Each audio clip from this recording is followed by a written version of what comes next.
Hello and welcome to this episode of the Event Manager Podcast by Skift Meetings, the podcast for curious event professionals embracing the future of business events. My name is Miguel Neves and I'm the editor-in-chief of Skift Meetings. And in this episode, titled Rethinking Event Accessibility, I'm delighted to be speaking with John Sage, president at Accessible Travel Solutions. In this episode, we focus on event accessibility. We talk about the many people that don't identify as disabled, the invisible disabilities. We talk about how most events get it wrong when they ask about accessibility challenges. We talk about the danger of making accessibility a checkbox exercise. And we talk about showcasing accessibility initiatives in detail. And we talk about the 3 pillars of accessibility. I hope you enjoy listening to this conversation, and I invite you to check out the other episodes of the podcast, which you can find on our website or by subscribing through your favorite podcast service.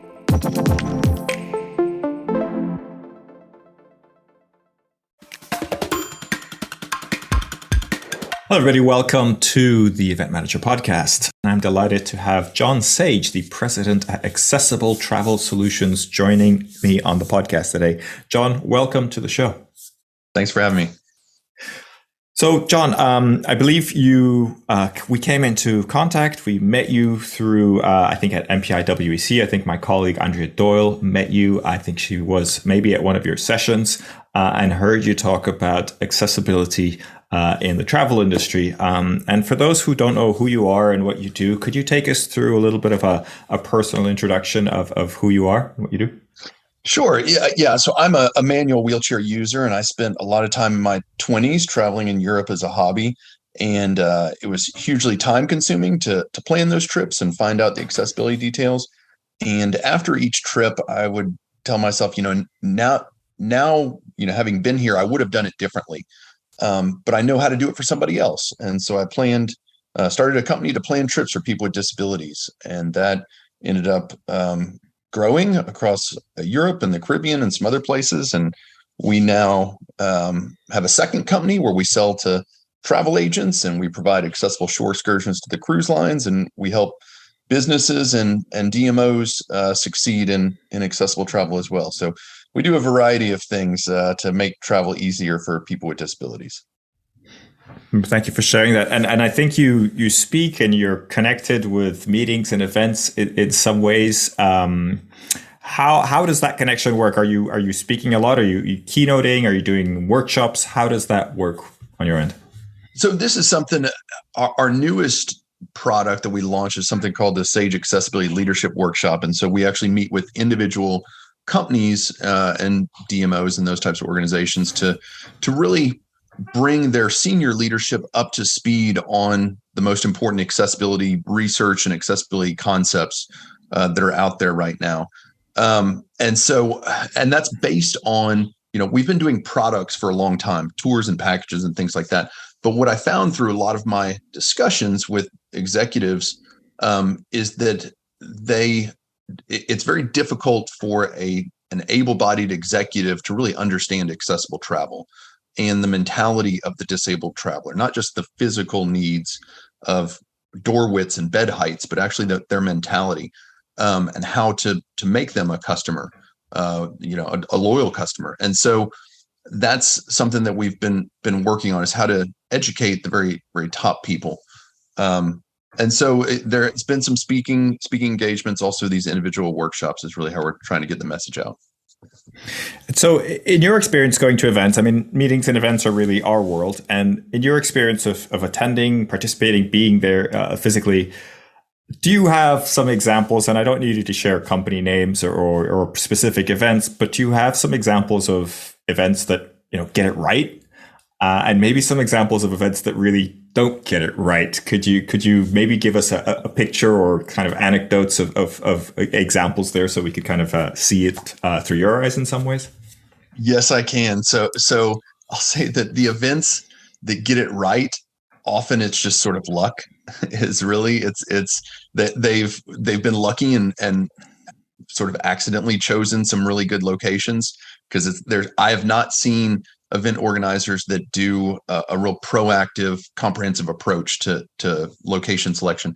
I will say that in the last year, I've been to Saudi Arabia, London, Philippines, San Juan, Toronto, Orlando, all for events. These are for travel conferences. And I have encountered accessibility challenges in all of them. I mean, one of the conferences was an accessible travel conference, and there was significant accessible travel challenges there with the transportation they used. The accessible taxis were not very good, and the setup for the snacks was, I couldn't reach a bunch of things, and there was a variety of things. So of the event space, I haven't seen. I think there's a lot of opportunity. Let me say it that way. Okay, well let's talk through that, because I think that let's talk venues first, right? You say that it's a bit of luck sometimes with the venues. I guess some venues are just better prepared. How do we not make it luck? Is there a way to do that? Like, could you take us maybe through your view on how that process can be improved? Yeah, what I think the process should be, I think early on in the event planning process, whether it's the RFP or some early component, that accessibility should be taken into account when choosing locations and suppliers and all these components that come into the event. I don't know it's difficult, not just in events, but for any company in the travel industry. It's difficult to evaluate accessibility remotely. I mean, you can send somebody there to look at accessibility, but they need to know what they're doing. They need to know what they're talking about. And often in companies, there's not an accessibility expert. So it's a tall ask to do that. And that's why we're developing these remote accessibility assessment tools. But ultimately how it would work is that a destination proposes some locations, and there's some type of detailed accessibility description of each location that can factor in. Okay, I know there's multiple factors in choosing a hotel or choosing a conference center, but accessibility, I think, has to be one of them. I mean, if sustainability is a factor, if DEI is a factor, then I would think accessibility needs to be a factor. But in terms of, a lot of times conferences, venues are chosen years ahead sometimes, I mean, and it's hard, I guess, to judge the different types of accessibility needs that will be required depending on who registers, et cetera. Are there standard or kind of guides or valuable ways to approach that so that you're, I guess, preempting some of that and kind of keeping it as open and as well positioned as possible? Yeah. So I guess one thing I'll say is that for a travel business that's planning a trip for a family, you don't really know what their needs are going to be, and you might not address them until you find that out. But for an event that's going to have dozens or hundreds or thousands of people, there will be disabled people attending. I mean, there just is. It's 20% of the US population has some type of disability. We're not just talking about wheelchair users. We're talking about people with low vision, talking about people with bad knees. And so there's absolutely the drive to make the event accessible, regardless of who the attendees are. Just make it accessible up front. In the grand scheme of things, it's not going to cost you a whole lot if you do it efficiently. And so I think that's what it is. And I see that, I was just at a conference in Toronto, and, just having captions on the video screen would have been a big help, and requiring the speakers to use the microphone, even if it's in a small room. That was in a different place in Galveston, but just some of these things just help in low vision. Or I know that I just enjoy reading captions. If somebody has an accent, having the captions is helpful, and I don't have any real vision issues. So I think it needs to be comprehensive from the start. And is there a sort of ultimate list of everything that needs to be done, or kind of does it depend on the venue? How do you kind of approach that? Yeah. So there are accessibility guidelines and requirements that exist. So there's the Americans with Disabilities Act deals with a lot of physical accessibility. It doesn't deal with processes. It doesn't deal with how to report that accessibility information and convey it to disabled travelers. It doesn't include how to train people with disabilities. So it's not comprehensive in that regard to actually meet the needs of disabled travelers. But the Americans with Disabilities Act is one place. There are accessible tourism guidelines from an organization called ISO out of Geneva. There are EU guidelines, there's UK, there's Canada, there's some of these are requirements as in laws, some of them are guidelines. There's a lot of information out there. But that's part of the challenge is which of these, which organization is going to sit down and read hundreds of pages of accessibility guidelines. Accessibility is complex. It's not, oh, here's a one-page checklist. That's not going to do it, unfortunately. I wish it were that easy, but that's the challenge. There's a bunch of guidelines out there, but how do you actually implement and execute them is where the challenge comes in. It sounds like a lot of the things that you're mentioning are just good practice, right? I think, like you say, somebody who's sight impaired or needs a larger font, I think it's just good practice not to have signs with small print, right? It does feel like a lot of these things would help improve events as a whole anyway. Because I think you also kind of alluded to this in some ways. There's kind of like legal things that you have to do or legal requirements and regulations, but should we really be aiming to go beyond those in most situations? I mean, absolutely. If we're talking, DEI is such a focus right now. Well, DEI is, what does the law say about DEI? It's kind of the bare minimum. You have to do a lot of things wrong to violate the law in DEI. I would think, and so I think you're absolutely right that it's going beyond just what the legal requirements are to be welcoming for all attendees and all participants.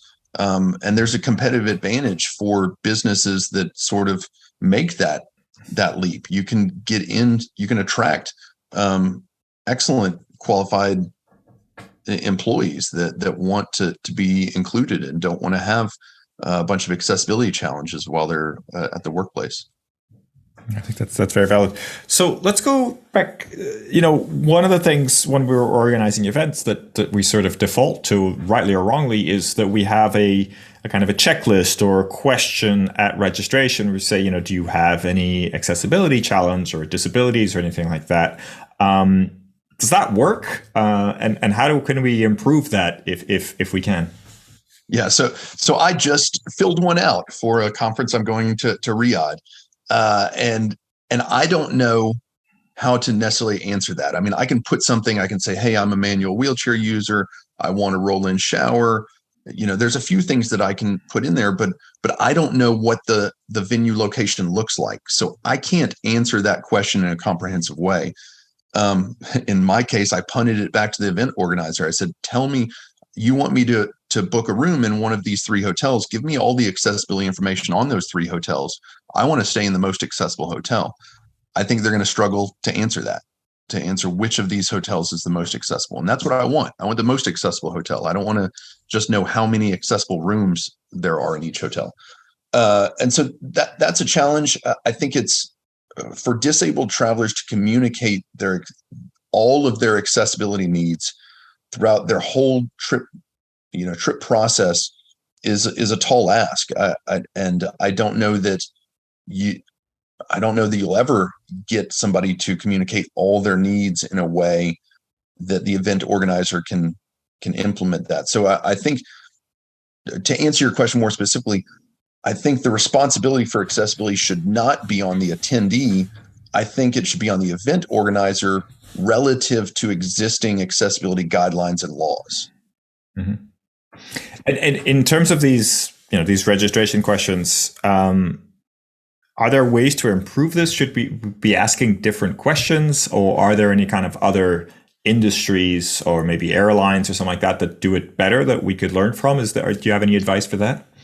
Yeah, the airlines also, when you book airlines, it talks about your type of equipment and whether you have a manual wheelchair, electric wheelchair, and dry battery, wet battery for some safety reasons. It talks about, can you get yourself all the way to the gate? Do you need somebody to push you? Once you get to the gate, can you walk to your seat, or do you need somebody to help you get into an aisle chair and they pull you to your seat? And so there are some questions they ask there.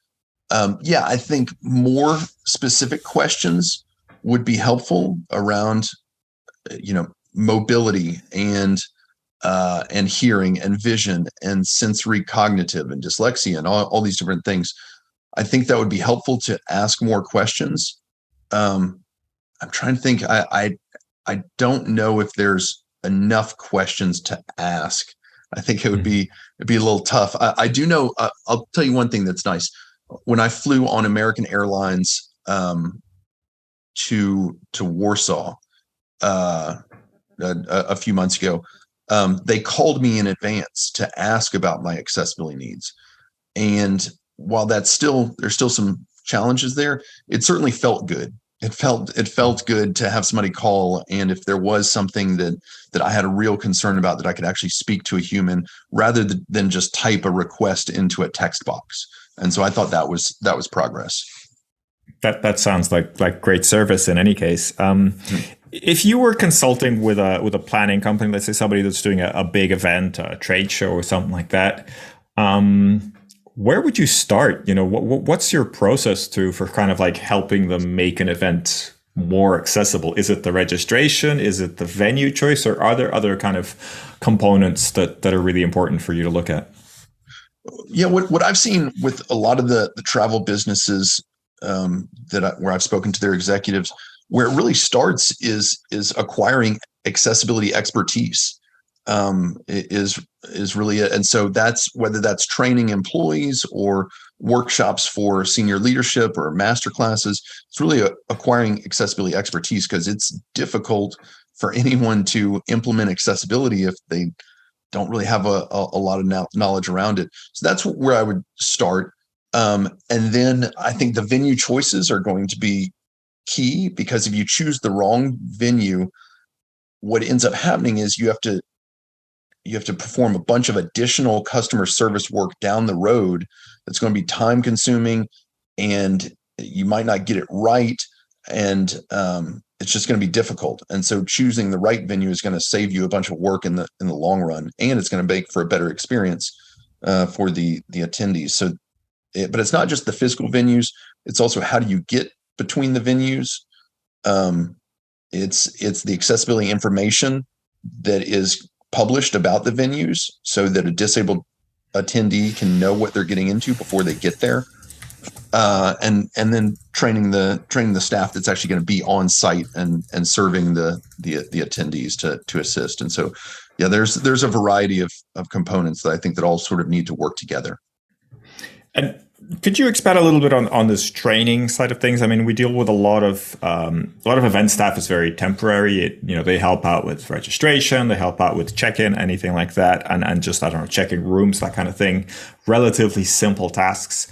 What kind of level of training do people need, and how do you approach that? Because you're kind of talking about kind of understanding the different accessibility needs. And I imagine that takes a while, especially for someone who's able-bodied to kind of grasp that. What does that look like in practice, or I guess in an ideal world?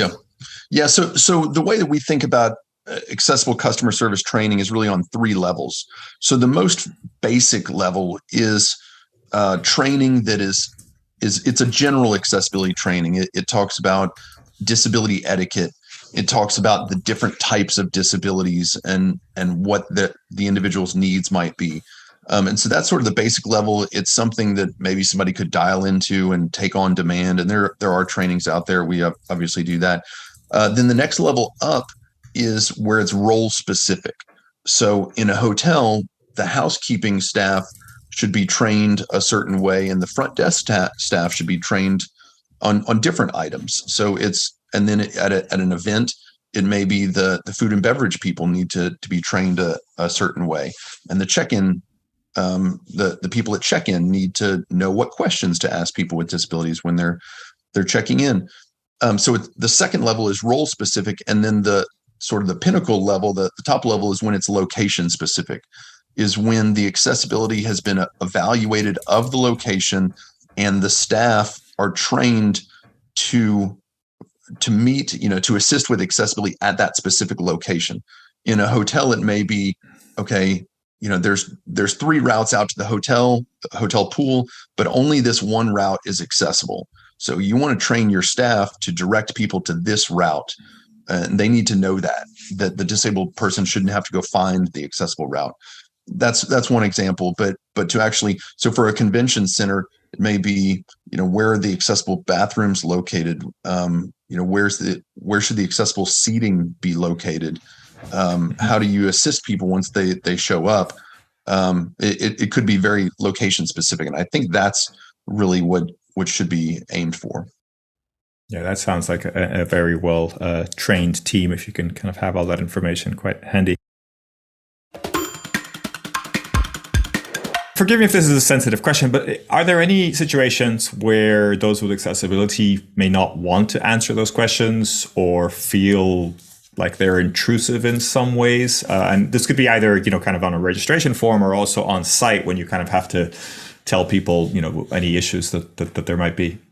Yeah, absolutely. So, and there's been a bunch of research. If you ask everyone, some huge group, do you have a disability? A lot of people that technically have disabilities will not say yes. They don't self-identify as disabled. They say, oh, I just have a bad knee, or I just have bad eyes. Well, that does count as having an accessibility need.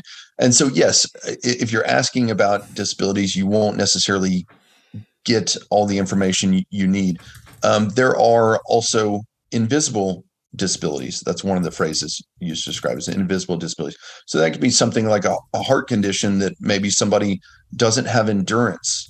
But they can easily get in and out of the car. They can get up a few steps, but they can't walk long distances, and you can't tell that by looking at them. So there's invisible disabilities that also come into play.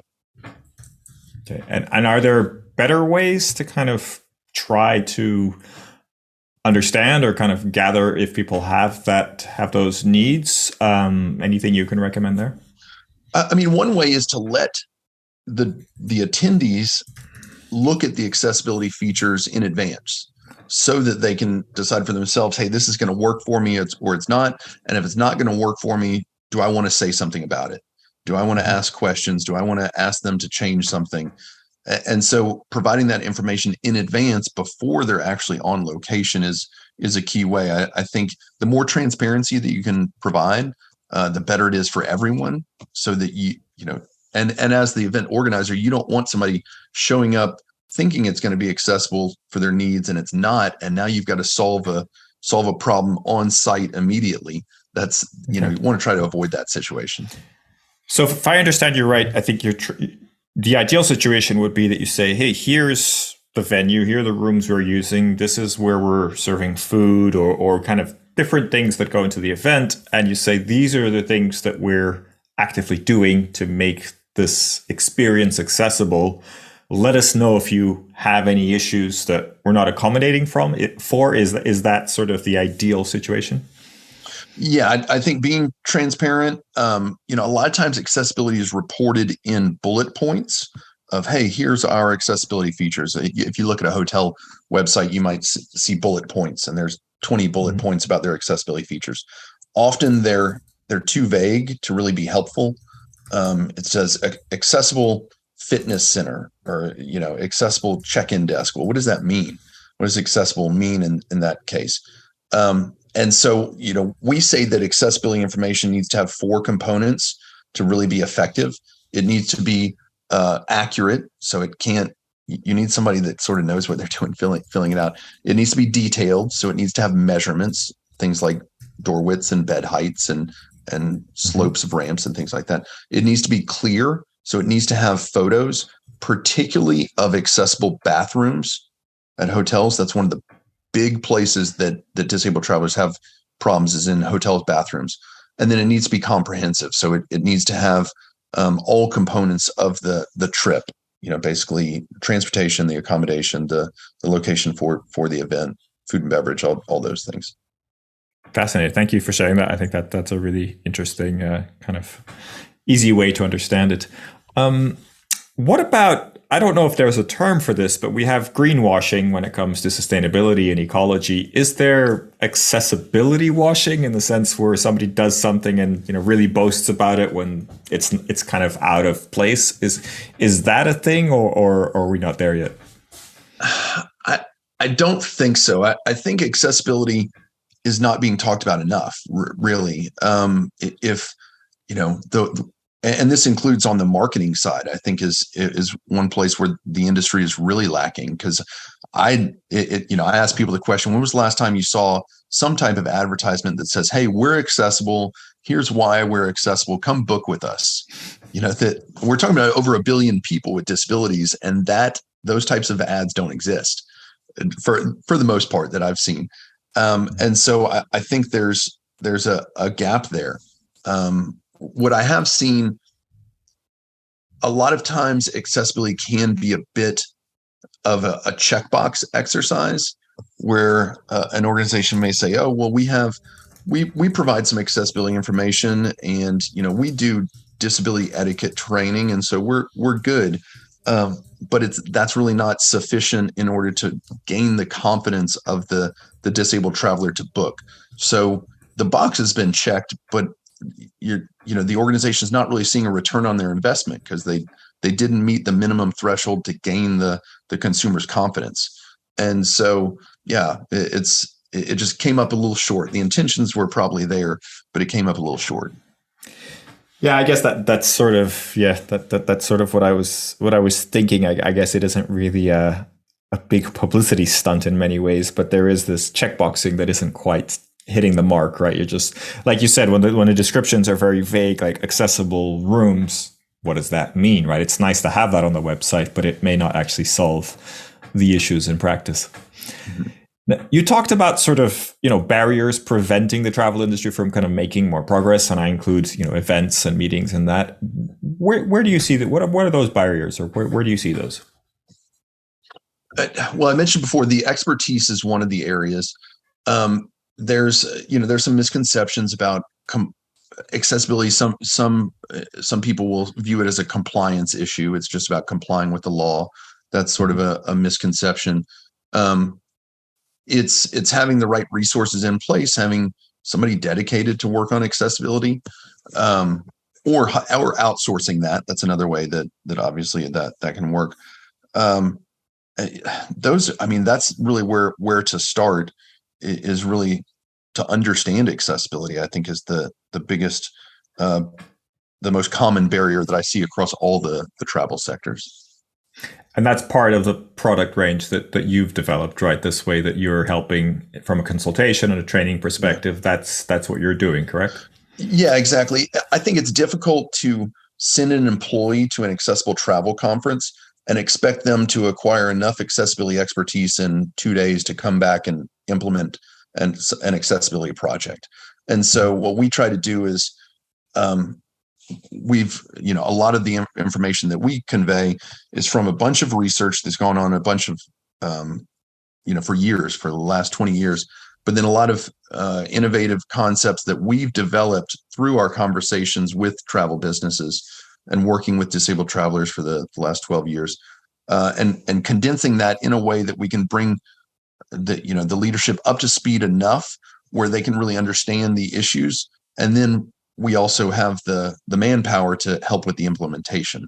And so, and these are our employees are accessibility experts to actually help execute. And what about at a leadership level? Does any of your training, or do you have specific programs where you can impact, the C-level or the kind of senior people into understanding those needs and then how accessibility really impacts their business? Yeah, absolutely. That's one of the things that I enjoy doing the most is really, some of these leaders and executives are phenomenal leaders, and it's just a gap in their knowledge base. And but they're interested in it. They want to be inclusive. They want to have customers from all demographics, including the disabled population. And so to be able to educate them is rewarding, and they're interested in it. And that's, to talk to them about the disabled traveler, about the enormous size of this market, but also to sort of frankly tell them what you're currently doing isn't working to succeed in this space. And so to help them to understand that in a polite way, and to let them prioritize making a little more progress in this area. It sounds like a very politically correct way of saying you're doing it wrong. This is what you should be doing instead. Or, we can maybe help with that. I want to start wrapping up, but, in terms of going back to kind of meetings, events, do you have any kind of vision of what you would like to see happen? You talked about going to all these events all over the world, and each of them had challenges. How would you ideally see kind of the events of the future, the meetings of the future kind of working so that they don't have these challenges? Yeah. So my ideal scenario, so I look at the whole travel industry and see, okay, how does, the question I always ask is, how does accessibility improve across the whole industry? Where I think meetings and events have a real opportunity to make a difference is to incorporate accessibility into their location selection process, their RFP process. Essentially, meetings and events have buying power, basically, and can influence other organizations in a way that laws maybe can't. And so that's the same, sort of like the OTAs, they have enormous influence. And so I would love to see meetings and events incorporate accessibility in everything that they do. Say, hey, if you really want to win our meeting and event, if you really want us to come to your location, we need to see what you're doing on accessibility. And if meetings and events organizers start to do that, locations will start to make a change. They'll start to really focus on this. So that's my ultimate goal. I would really love to see that happen. But more specifically, it's, before we get there, we have to figure out sort of what is needed. And so accessibility, the three pillars of accessible travel and this is in a bunch of research over the last 20 years, it's around being accessible, both in terms of physical accessibility and technological accessibility, like websites that screen readers can read for blind people. And then the second one is on customer service, because if something's not accessible, there's a customer service component that's necessary to help make it accessible. And the third is on the accessibility information being documented and conveyed and publicly available. And so those are the three items that are in all the research. There's some others that come into play, but those are sort of unanimously the three components that are needed. Okay. And so sorry to ask this, but I think it's important. What do you say to an event organizer that understands that they're not doing enough, that the event is not accessible, but kind of says the vast majority of people coming to our event are able-bodied, do not have accessibility issues, so I'm going to make the choice not to go to the extra expense to do these things. Is there anything we could do to change that? Yeah. But first off, I normally don't hear that vocalized. Most people don't actually at least say not that. In those words, right? Yes. Yeah, exactly. So I normally don't hear that. I guess what I would, one of the arguments I say is, okay, are you working on sustainability? Where's your immediate return on investment on that? How is that resulting in more bookings in the near term? Or if you're working on DEI, where's your immediate return on investment on that? So it's not just about an immediate return, but I would argue that with the disabled population is so underserved that you will actually see additional bookings and additional customers. I would say that if there's a higher return on investment, in my opinion, in accessibility than there is on some of the sustainability and DEI work, where that's a very long-term focus. So I think it's money very well spent, and a lot of it is not terribly expensive. I mean, what does it cost to put captions on a video? That's not real expensive. There's a lot of computer programs that can do it automatically, and so it's looking at that, and it's not to say that there needs to be a huge price tag to make progress. There are there are low-hanging fruit that are a great place to start, just in documenting accessibility. I love that. And in terms of, not going into the greenwashing side of things, but if an organization does do good things and wants to talk about it and wants to, talk about the initiatives that they have in place, Are there kind of better ways to do that so that it doesn't sound out of place or kind of strange? What's a good way to communicate the accessibility initiatives that you kind of put in place when it comes to meetings and events? Yeah, I think, I mean, there's a whole PR component of this too, is when accessibility is done right, talk about it and publicize it and say, hey, whether it's a location to say, hey, we looked at all the hotels near our convention center and we evaluated them for accessibility, and here's all the accessibility information on these hotels. It's already done. You don't have to do it on your own. I mean, that could be very attractive. And we looked at our convention center and we have the transportation already lined up. And so to use it as a selling point, whether it's a destination or if it's a meeting organizer and they're organizing something for a corporation, say, hey, we understand that you probably have people with different accessibility needs in your business. Well, when you book with us, we're going to make sure that everyone's taken care of. And it's not a reactive approach. We've already done it. We already have the processes in place to make sure that they're taken care of. It's just part of our standard operating procedure.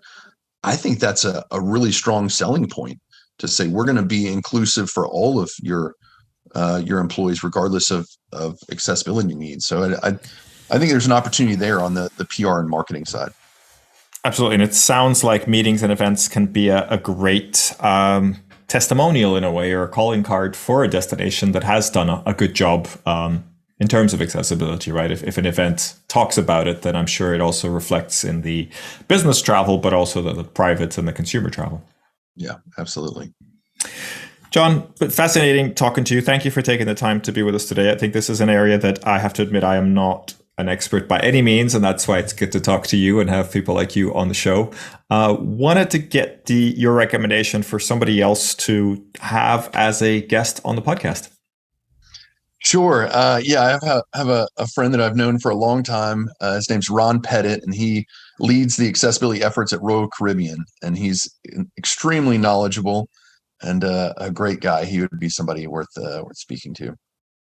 Absolutely. So I'll get contact details, and hopefully we can make that happen and continue these conversations around accessibility. John, it's been a pleasure. Thank you for taking the time to speak with us. I hope you enjoyed your experience, and I hope the listeners enjoyed learning a little bit more about accessibility with John Sage.